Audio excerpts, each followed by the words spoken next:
Already విదేశాల్లో ఉన్నటువంటి e commerce ప్లాట్ఫామ్లో పుస్తకం వచ్చేసిందంట. అంటే నరవణైనా మోసం చేశాడు ఇక్కడ.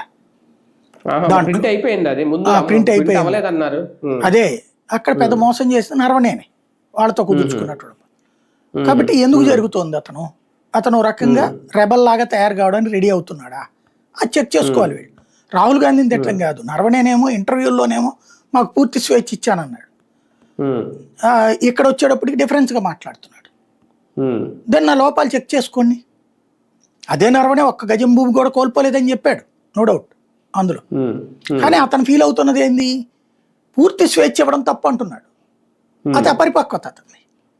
సైన్యాధికారి నాకు పూర్తి స్వేచ్ఛ ఇచ్చారని సంతోషపడతాడు, కానీ అలాగే పూర్తి స్వేచ్ఛ ఇవ్వలేదని ఆ రోజుల్లో చైనా మీద యుద్ధంలో అప్పుడున్న రక్షణ అధికారులు బాధపడ్డారు.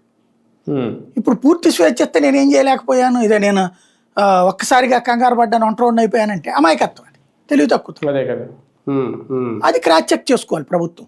దాని మీద రాహుల్ని తిట్టాల్సిన అవసరం లేదు, రాహుల్ లేదు అనర్హత ఇవన్నీ అనవసరం నన్ను అడిగితే.